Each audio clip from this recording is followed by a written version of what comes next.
All right. Good evening, everybody, and welcome. Thank you for joining us. My name is Matt with Nutrition Plus CrossFit 696 here with my counterpart, Colleen. We are joined tonight with Julie Rossum, who is the farmer herself over at Many Hands Organic Farm in Barrie. We built this partnership last year. We are thrilled to have this partnership with her and with them to get locally sourced vegetables in season. And we were fortunate enough to have them shipped right to our door. So, Julie, thank you so much for supplying our community and your community with amazing produce in season, all season. Julie, take it away. I want you to tell everybody tonight a little bit about the farm, how they can get involved, and why it's so important to you and for them. All right. Well, I guess our home screen here is just showing us out. We were mulching. There's some sunflowers in the front there and then broccoli in the back. Oh, look at you changed it. Nice timeline. Um, Jack and I bought our land in 1980 and moved out in 1982 when we had enough money to build a house on it. We would basically bought part of a farm, just some hayfields, a couple hayfields, and the woods behind them on a farm that had been sold off. I think it was last farmed in the 60s or something. And we had our four small children with us, and we built our house, and that was what we did the first year. A solar passive solar house with wood heat and a root cellar, and all the intentions of being really active homesteaders. Um, we sold our first produce in 1984, and then 1984 to 86, we added laying hens, meat birds, turkeys, and pigs. And so we've been selling all those things, eggs, chicken, Thanksgiving turkeys, and pork pretty much ever since 1986. We were essential in starting the farmers market in Barrie in 1985, and also started selling to the Living Earth in Worcester, which closed at the end of 2019. I don't know if anybody's been there shopping, but it was a great health food store in Worcester.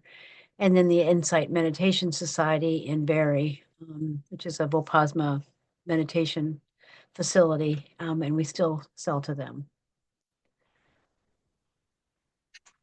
Julie, you've been selling food for as long as I've been alive. That's incredible. Oh, what year were you born? 84. 84. All right. Good. Yeah, you've been doing homesteading since before homesteading was cool. Now it's Right. Yeah. right. No, it was an interesting period that, right after the Vietnam War, a lot of people did what they say, went back to the land. And it was, a lot of folks just like we want to drop out of society as they say it, and started a bunch of organic farming organizations. It was Earth Day was in 1970. That whole period was a real time of interest in environment and eating good food, and not being part of the kind of the American war machine, I guess. That was a real um volatile time in our history. So I suppose you guys weren't alive at all during it, but interesting times. So the CSA stands for Community Supported Agriculture. And they were introduced into this country in the mid 1980s as a way for folks to really get to know their farmers and where their food comes from, and to learn about seasonality. I think that's another thing that, especially in today's world, we can buy food from anywhere in the world, any time of the year. And this is really to bring people back more to, what seasonality is all about. Because, back just 2, 3 generations, so many people raised their own food, and people only were able to buy what was in season. So that's all really been changed. We started our CSA in 1992, and that will make this our 34th year. So we've been at it for a while, and made all the mistakes. Well, probably not all the mistakes, but we've made many of the mistakes that one can make, and try to get better at it every year. We do like selling folks food through the CSA because we waste almost no food between passing it out to the CSA and preserving the less appealing specimens. A nice way to put it. But yeah, and one of the things we do in our newsletter is help people learn how to preserve food if you want to do that with your food. We get to know our customers and have built decades-long relationships with folks. It's an educational opportunity for folks to really connect with farming. Now such a small subsection of the population, I think maybe like 1% or something of the American population is farmers now. And besides that, Jack and I are educators and organizers by trade, and we like to share what we know with folks. We grow a wide variety of crops, wider than if we were selling into a more wholesale account. So we can try a lot of different things and have a lot of things really available to you. If you are studying at all about the gut biome, one of the things they talk about is essential for a healthy gut is the super diversity. So that's one of the things we really promote. We no longer do farmers markets, and we're pretty much doing the CSA and then one or two other small a wholesale-ish accounts. Okay. We've been an organic farm from the start in 1982, and we became certified organic in 1987.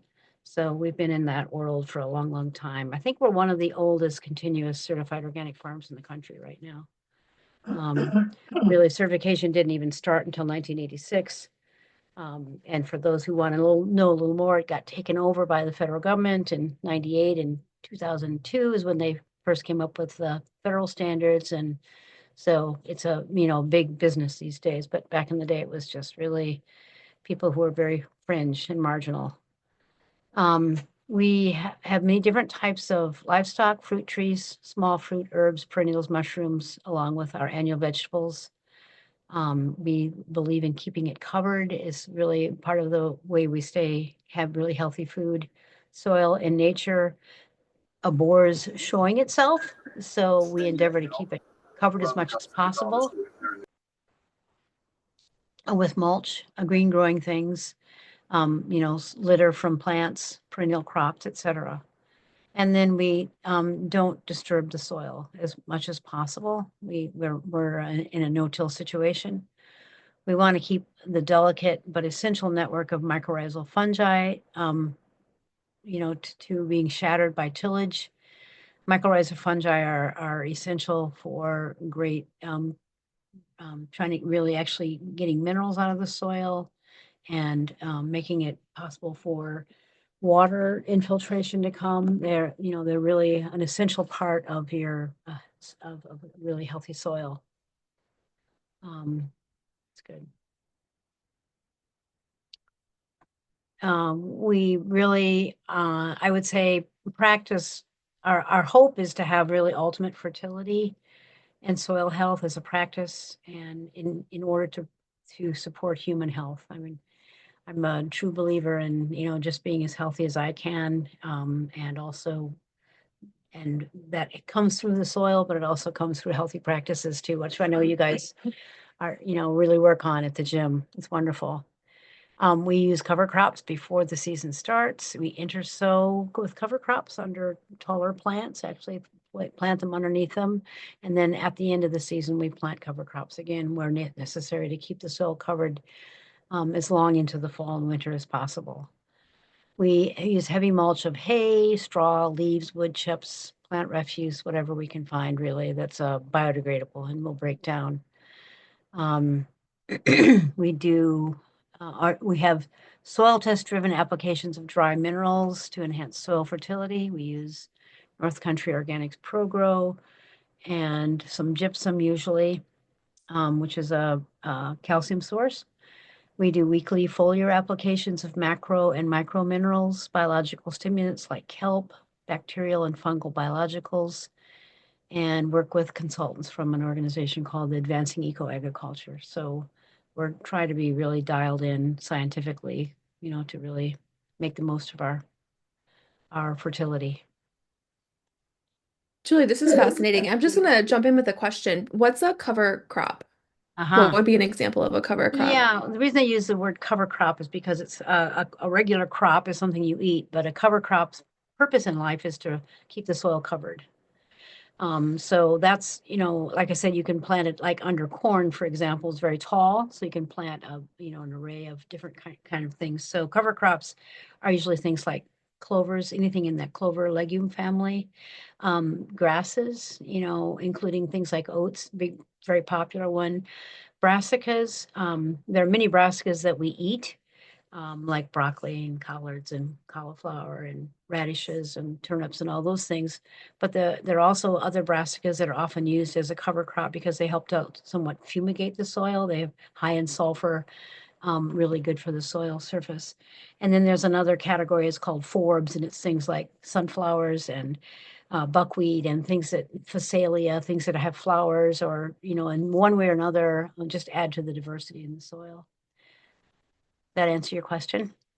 Yes, no, thank you. This Good. is Yeah. fascinating. Sorry, I Thank should you so I much. should remember that people don't always necessarily No, know it's what cover okay. crop means. It's science. Yeah, this is wonderful. Yeah.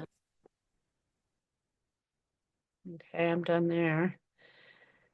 Healthy plants, like healthy people, are resistant to insects and disease. And so this is an interesting consideration that not everybody maybe even thinks about. But it's my belief, and I think the belief of the people that in the network that I follow, I guess, is that we can have our health, and our soil can have our health, and our plants can have our health by really having a high level of healthy living, healthy lifestyle, and in this case, healthy food, because that really feeds our microbiome in a way that helps us to be a really functional organization, in our own bodies.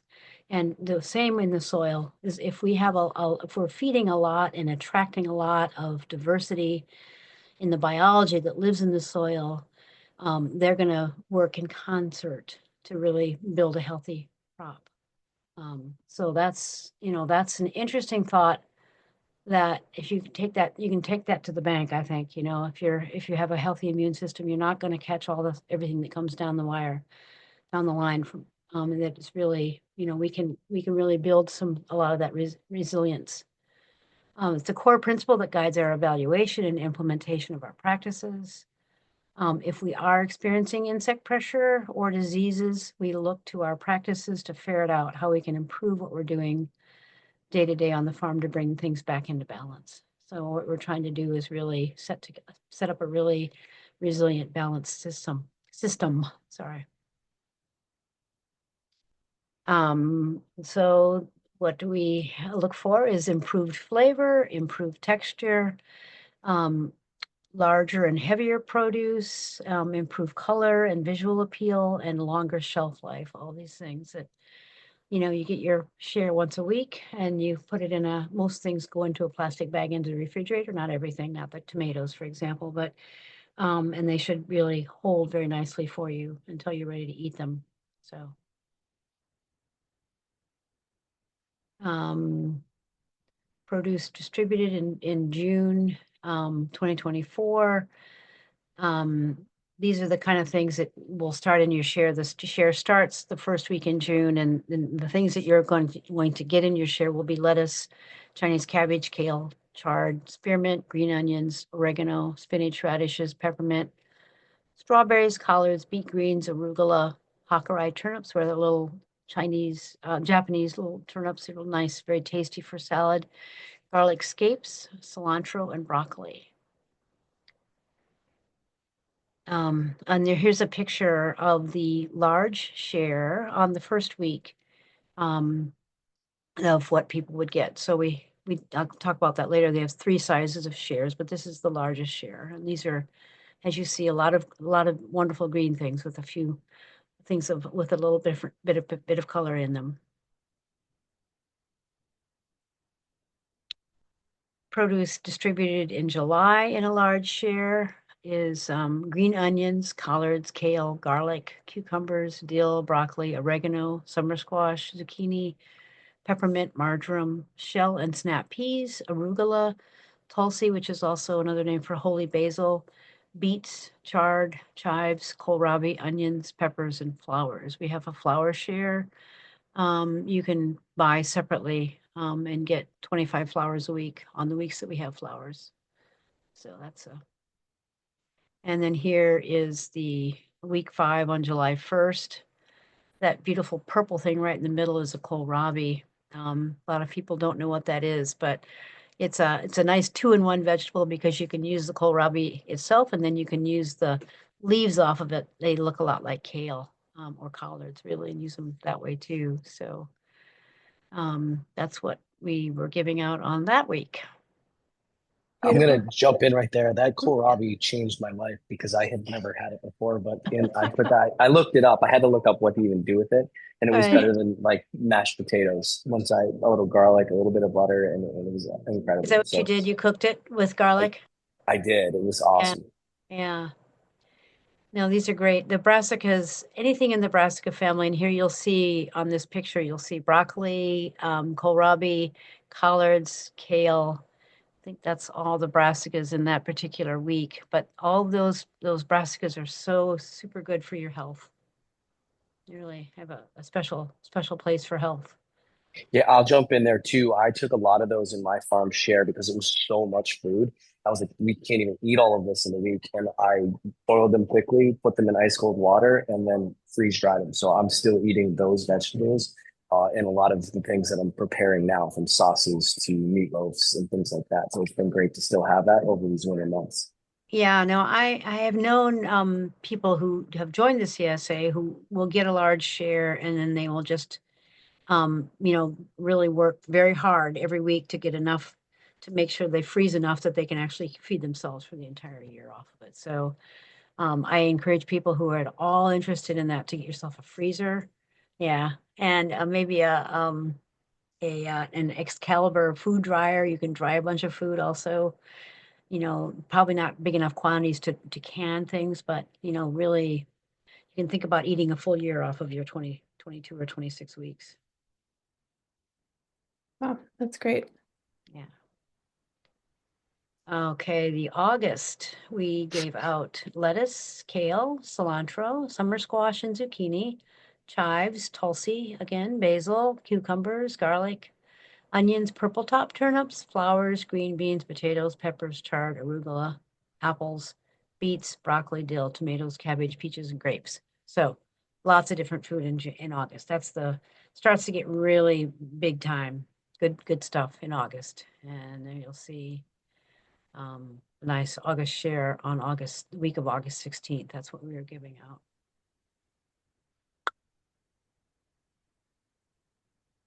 And in September, peppers, lettuce, potatoes, cilantro, parsley, basil, winter squash, summer squash and zucchini, tomatoes, carrots, dill, onions, tulsi, cucumbers, Hakurei turnips again, beets, corn, eggplant, radish, collards, chard, broccoli, cabbage, arugula, Chinese cabbage, bok choy, and apples. Another big month. August and September are the biggest months for sure. And there's a picture of that day. Arugula over here on the far left of the picture. That's another great brassica that's got conveys incredible health benefits. If you start looking these things up, you'll really see the Hakurei turnips are right in the middle of that picture between the beets and the radishes, and those are great. Yes, thank you. Great for cutting up in your salad or eating fresh, or you can cook them if you want to, and you can also use the tops on those. Use your tops on your beets also, along with the stems. Pretty much everything there you see is pretty edible.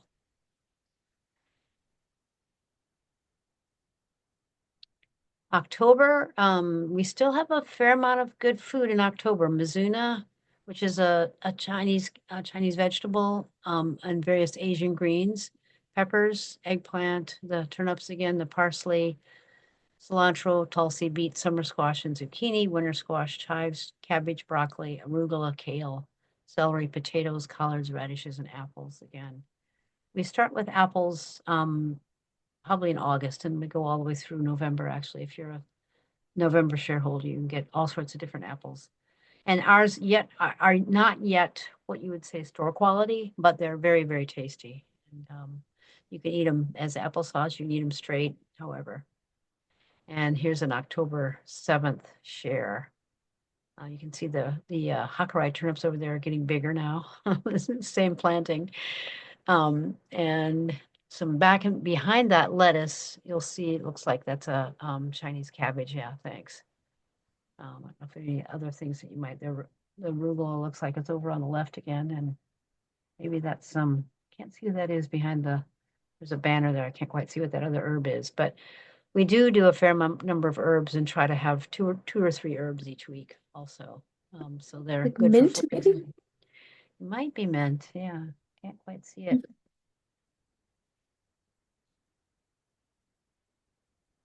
And then the fall share is a separate share. The summer share is the June through October, and then this 4-week share in November is separate one that you can buy separately. So leeks, Brussels sprouts, kale, spinach, kohlrabi, carrots, turnips, arugula, celery, radishes, potatoes, onions, cilantro, dill, rutabaga, winter squash, lettuce, Asian greens, collards, and garlic. So still a fair amount of really good food. And if you're starting to really get into the preserving, now's a good time to start really preserving. You can actually eat those carrot tops if you're real hardcore. You can chop them up and put them in soup stocks. And there's a fennel up front there, that right in front of that leek, which is another interesting crop. So a lot of good stuff. So here is the pricing for this summer, the 22 weeks, June 2nd through October 31st this year. The large share, I don't think I put the poundage on these, but the large share averaged somewhere between 10 and 11 pounds a week, which means some weeks they were 16 and some weeks they were maybe only 8, but that's the average. And you can see the prices, $8.75 if you use SNAP, and you can also cash in on your HIP with that too. $725 for a large share. The medium is $6.75, which is about, I think it was 8 pounds average last year. $6.75. The snap is $5.25, and the small, which was about 5 to 5.5 pounds. We actually keep trying to make that smaller, but we have a hard time not giving people more stuff. So, but anyway, it's 500 for a regular and 425 for a snap share. The fall share is all one price, all one size. It's a larger size. Its average is about, 9, 10 pounds, and $170 for the 4 weeks, or snap at 160. The flower share, $125, 25 flowers per week for at least 10 weeks. And I'm pretty sure we did 14 weeks of flowers in 2024. You can buy eggs with your share, 198 for the summer, or 36 for the fall. That's at $9 a dozen. We also offer, for those who are feeling that they would like to get out and learn how to farm or have fun on the farm, or if you don't feel like you have enough money to really put out that kind of money for something like this, you can become a working shareholder and work for us 1 day a week, 8 to noon, and take home a large share in exchange for your work. And Julie, the shares are weekly in the summer? Yeah, and we Okay. guys got delivered on Monday, I think, last year, right? Yeah, I think so. yeah. And we had how many people doing it, Matt? We had And Julie, about 16 or 17. 17. We had 17 once it was all said and done and signed up. Okay. Yeah, and everybody loved it. I mean, it was really great to see all the vibrant colors every week on Mondays. It was awesome. And you deliver it right to the gym, Julie? We do, yeah. Okay. That was perfect. At about 3:30 or 4, I think. Danny was Yeah, there. you guys were spot on with that 3:30 to 4 delivery time. It was very, very well timed. So payment plans, you can pay by check and installments or all at once. And when I say installment, sometimes someone I talked to today who said she was really struggling with the price, and I said, our deal is basically if you can have it paid off by October 31st, you can, set up a payment plan that works for you and send us as many checks as you need to make that happen. We have paying by PayPal all at once, or we also have this thing where you can pay it in three payments. It's divided by three for the first 3 months. And then you can do paying by SNAP. You can pay by SNAP and then collect your HIP money and then put that in also toward it. And people usually pay monthly with that. Back a little, before they really cut back on the SNAP benefits now, so it's a little bit harder for people to actually pay for a full share that way. But you can also use some SNAP and some cash to make that happen. And then, as I said earlier, the setting up a special payment plan as needed. So, we want to figure out what will work for you, basically. We have a lot of people who are generous donors who donate we have another arm called the Minnehaha Sustainability Center, and people donate so that other people can, get food. So that's always an option too. And if you're a generous donor, we'll take that money from you also. So is that it, Colleen? I believe that's, yep. And then just your Yeah, okay. So newsletter. feel free to check out our website. It's pretty up to date and it's pretty full of a lot of stuff. We have weekly newsletter via MailChimp. It comes out at 6 a.m. every Monday morning um, with educational materials, weekly updates on what's in your bag, extensive recipe resources, vegetable and fruit ID, health posts, politics of food, a lot of stuff in there. We're putting together a nice uh, page this year that's going to have a picture of all of the produce that you get and a little bit of a write-up on each one. So you can go to that page and, if a lot of people have questions, well, we will take phone calls and emails from folks if you have questions, but you can also find these things on our website. You can come to the farm anytime to volunteer or just to say hi. If you have a group that you want to bring, we take groups also who want to come help for a bit. What about children? I feel like we need to educate the children. Yeah, Ju- well, I Like can they s- need to know how to I can say farm. firsthand, Julie lets the children hold the chickens. Oh, good. we had 4 children, and I feel also that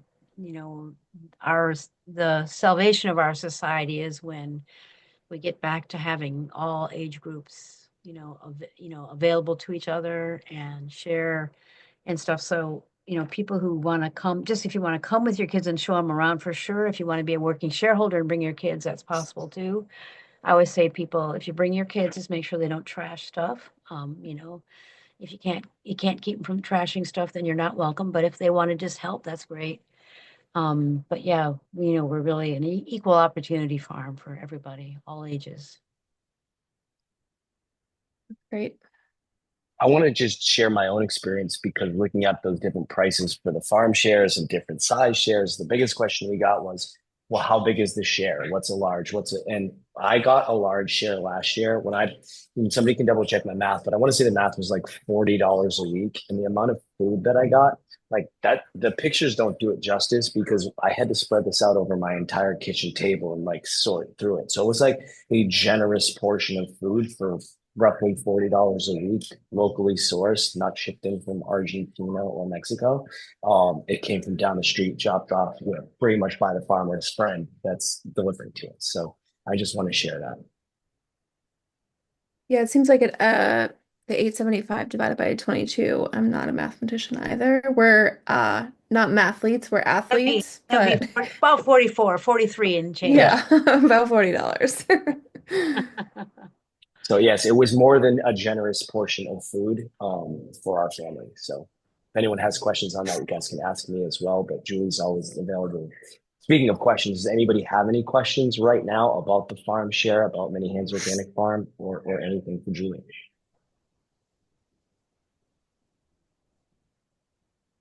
Colleen, thank you for sharing the MHOF.net websites. Sure. I mean, I feel like I have so many questions because I just love science, but Go I ahead. can hold them.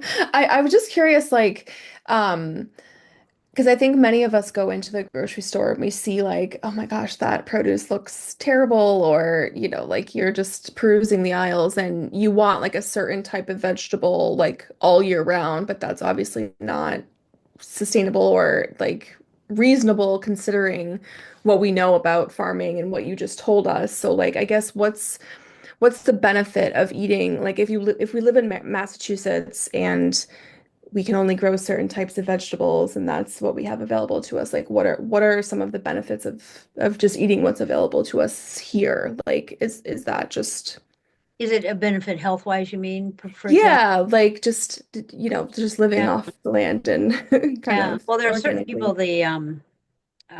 what are the folks that don't eat any meat at all? There's a, can't remember. Like vegans or No, there's another grouping of people that are really into the seasonal eating. But oh can't remember their names, but um, I think that our we have to remember that we people have been around for, thousands of years, and the convenience has just been around for, less than 100 years. And so we still have these ancient bodies that really survive. And for those people, the Ayurvedic people really feel like, there's stuff that seasonality is a really important thing.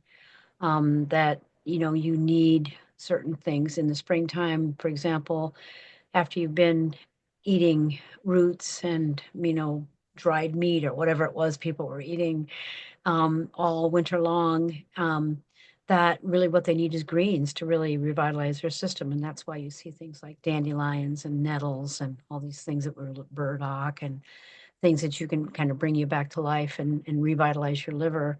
And, as you go through the season, and if in another good example, I think is the roots that are heavier that you have available in the fall when you're starting to need to really put on a little weight to get ready for the fall, for the winter ahead.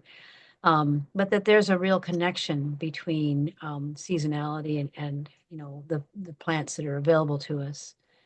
I think the other good thing, I mean, I think the flavor of our food is so superior to most things that you're going to find in any grocery store, and it's because of the high mineral content and because we have such a diversity of biology feeding into the system. When you have a healthy soil system, you have more, lots of different kinds of bacteria and fungi and archaea, and just millions of little bodies that are all working together to feed that system. And the more they have, the more diversity of those little animals, they basically are able to access the minerals in the soil and get those into the plant. So that's where you're going to have the vibrancy and the longevity of the plant.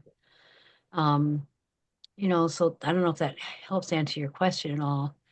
We certainly yeah. have gotten used to, and we have 7 freezers now that we fill with all sorts of things that we preserve all summer long. So when we have a meal now, even just in the end of March, we can have 7 or 8 courses, just by pulling all these things out of the freezer and putting all the stuff together. So, um, you can have your seasonality, but then you can also extend that with food preservation. Yeah.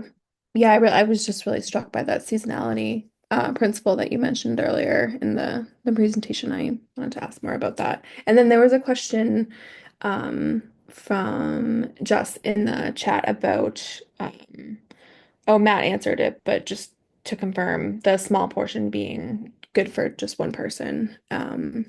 People ask me that all the time. Well, how many people will it feed? And I always say, well, how many vegetables do you eat? Yeah, how And much do the vegetables? how often do you eat out? And do you have Yeah. vegetables for breakfast? And I mean, one thing that I do every morning is I saute up, probably like 3 cups of vegetables, and then douse them with eggs and scramble it all in and have scrambled eggs and vegetables in the morning. And you can have salad in the morning too. I mean, really, if you think about these things being available to you at all times of the day, and you don't have to have the Cheerios and milk or, whatever it is you're having for breakfast, but actually start the day with, especially if you're an active person, with a nice, stronger breakfast.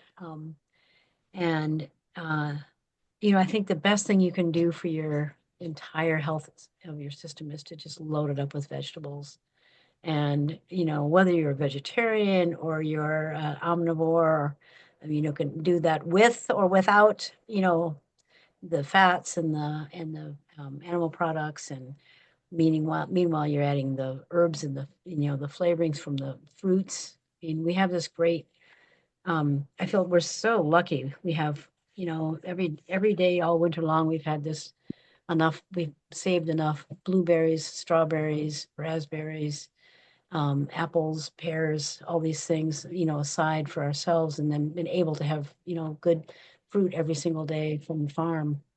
So, and the herbs, you can save those. Of the Tulsi alone is a superfood. If you've read about holy basil, comes from originally from India, but it's an adaptogen. It calms your system. And so, I save enough Tulsi. I dry it every day and every, all summer long, and then I have it for tea in the morning every morning. Um, so, there are just a lot of things that are local and that are available in our CSA that you can really put to use. To the parsley, these things are just, parsley is going to really feed your blood. Just down the line, all these things have such incredible food value. Yeah, this is amazing. Thank you so much. Julie, thank you so much for sharing all of that information and for jumping on with us tonight. I want to talk as we close tonight's session just a little bit about why, first of all, why a partnership with you would be valuable to us and why we cherish it. Um, Adding our nutrition coaching program back in 2023 has been game changing for what we do to truly help people. Because that 1 hour a day in the gym, a couple of days a week, just really isn't enough to impact optimum health. It's a great jumpstart. We have to look at all of the other things, from their stress management, their sleep strategies, their daily movement, support systems, and then just their overall lifestyle. And then obviously what we put in the hole under our nose with nutrition is valuable. So in our nutrition coaching program, we do it through one-on-one coaching. We also do it through different challenges. We have a 6-week employee wellness challenge, which we just launched with the Darren Gansett and Gardner School Systems, which was awesome. We're also working with some other local businesses to launch it inside of their walls. And then we've done 3 different 28-day challenges inside the gym. Everything that we do always has 3 basic principles that we stand behind. And the first one is adding more whole foods into your diet. And that's why this partnership works so congruently, because getting whole foods locally sourced, farm fresh, delivered to the gym here is one way that we can make that easier for people and eliminate a barrier to how that happens. So what's a whole food? I always describe it, and this is how I teach it to my 7-year-old since she was about 3.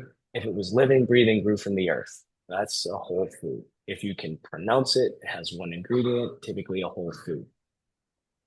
We love to use the plate method to simplify how to put whole foods together on a plate. And this is just kind of a quick glance at that. As Julie said, eating more vegetables is going to serve our body well. And so eating half of our plate in non-starchy veg, eating a quarter of our plate with more starchy vegetables, and then a quarter of our plate designated to proteins, lean meats, fish, things of that nature. And we don't want to leave out our healthy fats. Hopefully plant-based whenever possible, like olive oil or avocados. But adding fats is where we typically see it for cooking, or for dressings and things of that nature.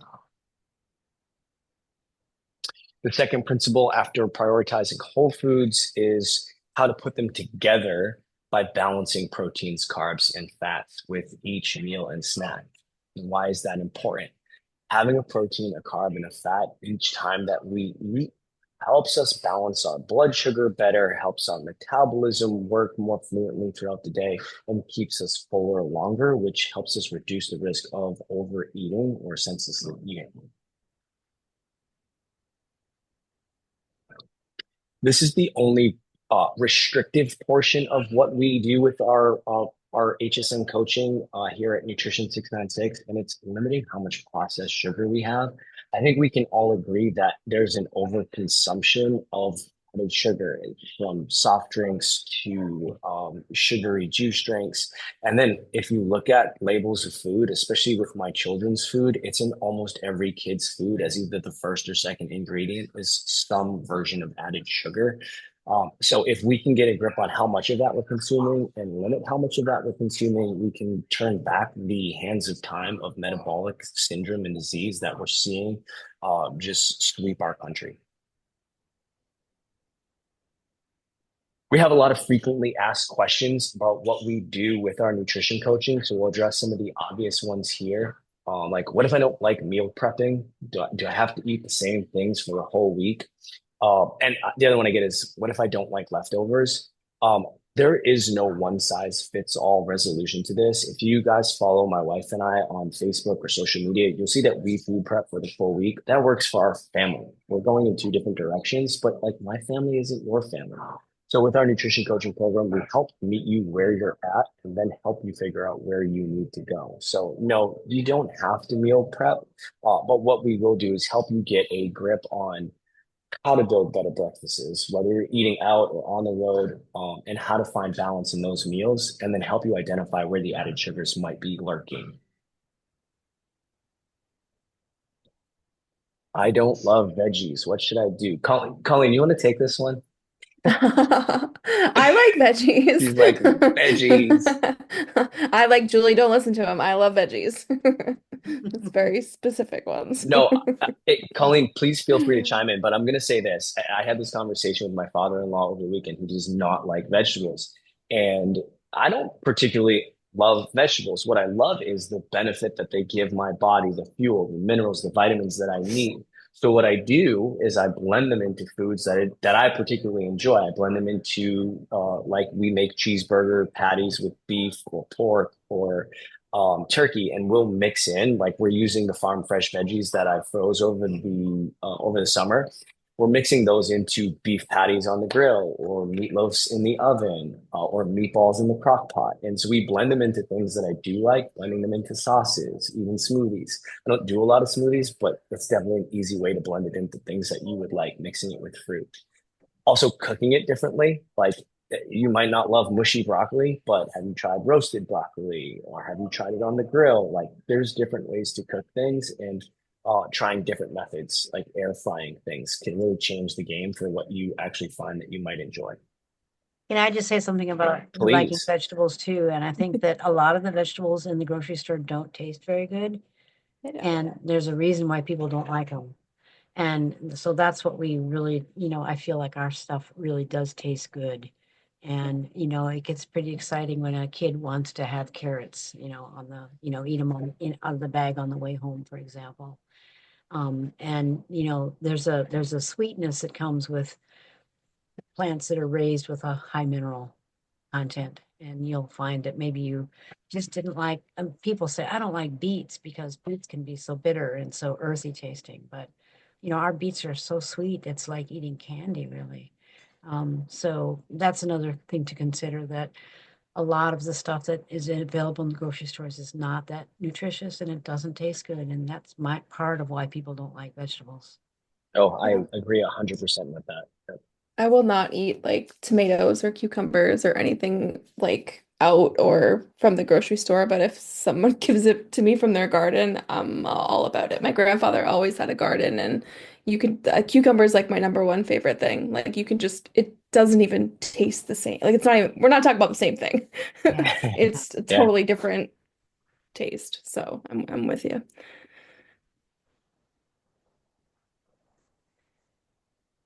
Where should I start? That's always a great question. We talk about the lowest hanging fruit, like figuring out like what is the one thing that you struggle with the most, and that's where our nutrition coaching consultations come in for people. is helping them take a deeper dive into all of the things: stress, support system, sleep, and then figuring out like what's the one thing that probably needs the most work first. So we address that lowest hanging fruit and then build habits to help create a healthier lifestyle.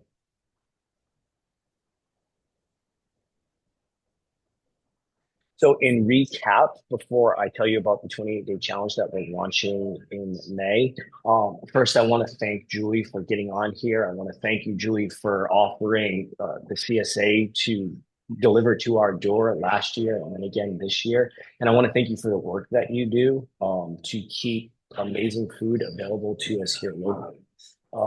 If anybody wants to get involved, again, it's mhof.net and all of the farm share information is on there. So please, it's in the chat as well. Jump in. And the sooner you do that, the better they can plan for the season. So don't wait till the last minute. You'll know how many people are going to receive farm shares here at the gym. Julie, is there an option for them right now to choose us as a drop site if they were to go to the Yes, website? yes, Cool. right, it's right on So there. so if you want to pick them up on Mondays at 3:30 starting in June, they are prompt and on time. They will be here no later than 4. And the sooner you pick them up, the fresher they stay.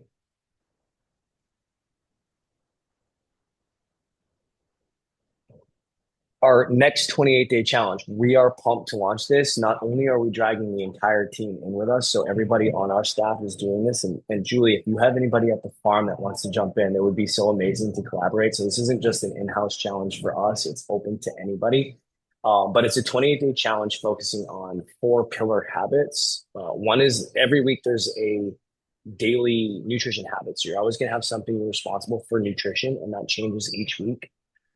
But you're going to be responsible for checking in on your sleep. Are you getting 7+ hours of sleep? Are you doing 10+ minutes of stress management daily? Um, and then are you getting 30 minutes of movement? And movement doesn't mean you have to have a gym membership. Movement could be going for a walk. It could be just doing something out of the norm of your daily activity for 30 minutes a day. You'll be checking off those habits in the app to be accountable to your success at the beginning and at the end of this. And even better than that, you'll be meeting with a coach at the beginning and at the end for an in-body scan to see where your start point is, to see your progress over these 28 days. And then you'll be constant access in the app to chatting with your coach. So we'll get you access to our exclusive HSN app where we do all of our group conversation. It's a ton of fun. People share, excuse me, recipe ideas, motivation, and just what they did for the day based on the mini challenges that run each week. Like one might be go for a walk and take a picture from your walk in daylight, in the morning. And so it really steamrolls a snowball effect for people to want to be doing the things because more people are doing the things. You also get really cool meal ideas, a bunch of healthy recipes, which will be available too. And then you're getting amazing daily educational videos from registered dietitians at Healthy Steps Nutrition, alongside the messages you're getting from us as your coaching staff. So, the cool part about this challenge is it is eligible for HSA, FSA payments. You can get reimbursements from your health insurance companies, and we can help you navigate that too. So if this is something you're thinking about, you absolutely would want to take advantage of this because it's going to be big between our coaching staff doing it and our member base that we've already had a handful of signups. And our team is only so big, so we can only take so many people. So if you're thinking about it, don't wait. Can I say that if you guys could send me two paragraphs to me by Friday at 5, I can put it Cool. in next week's newsletter for you, okay? Brilliant. That would be amazing. We would love to see. Again, on that newsletter, guys, if you sign up at mhof.net, Julie does an amazing job every single Monday sending out Monday morning. It's so much information about the farm, and she is the real deal. So I would, if you don't do anything, get in on that newsletter so you can be up to date on food politics and what's going on at the farm. And there's everything from gut health, gut microbiome, and the other professionals that she works with. So yeah, it's a great resource. And this guy right here behind me, that's Jack. He's the other guy who writes a lot. He does a lot of the politics stuff. So Very cool. yeah. Does anybody have any questions for myself, for Julie, about the challenge, about farm share? Is there anything else that we can answer?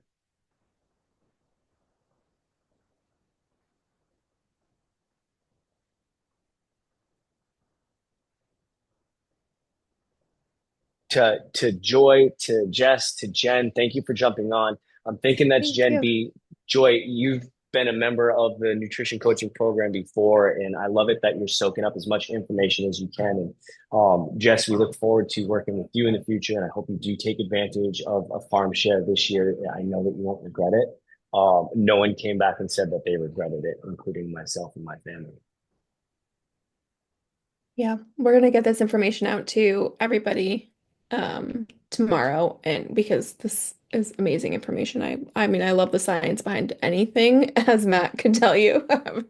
I love to nerd out on any one subject, but just hearing how, just the how and why and who and what behind what goes into our bodies is really, really important. So thank you so much.